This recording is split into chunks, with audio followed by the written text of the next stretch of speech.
கோடைக்காலம் நமைச்சல் இருக்கிற காலம். நான் ஏன் இப்படி சொல்றேன்னு நீங்க கேட்கலாம். ஏன் சொன்னேன்னா, இந்த பருவத்தில் எங்கே பார்த்தாலும் நிறைய ஃபங்கஸ் இன்ஃபெக்ஷன் இருக்கு. எல்லா இடத்துலையும். முக்கால்வாசி பேஷண்ட்ஸ் என்கிட்ட வந்து சொல்கிற கம்ப்ளைண்ட் என்னென்னா, டாக்டர் எனக்கு நமைச்சலாக இருக்குது, எவ்வளோ சொரிஞ்சாலும் போகலை. கோடை காலத்தில் இதை பரவலாக பார்க்கலாம். இது வேற எதுவுமே இல்லை, இது ஃபங்கல் இன்ஃபெக்ஷன்.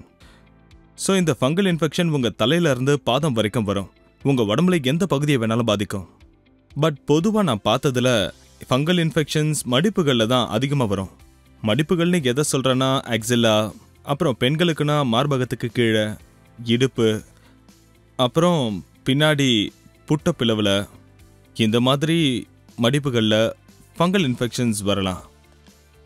அடுத்தது, இந்த ஃபங்கல் இன்ஃபெக்ஷன்ஸ் பல வழியில் பரவுது.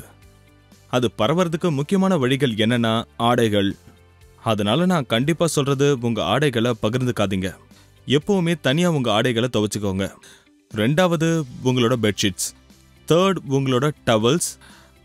அடுத்து 4வதா உங்களோட வீட்டில் உயிரற்ற எந்த விதமான பொருட்களையும் நீங்கள் ஷேர் பண்ணிக்காதீங்க. இதை தான் ஃபார்மிட்டிஸ்னு சொல்கிறோம்.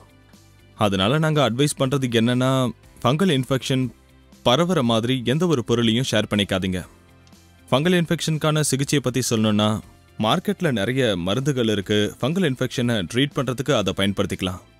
முதலாவதா தோலில் தேய்க்கிற க்ரீம்ஸை நாங்கள் ரெக்கமெண்ட் பண்ணுறோம். 2வது என்னென்னா, தேய்ச்சி குளிக்கிற சோப்ஸ், அதுவும் நல்லது.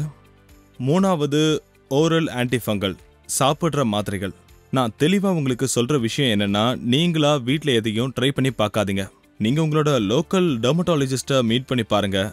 அவர் உங்களோட இச்சிங் ப்ராப்ளமை ட்ரீட் பண்ணுவார்.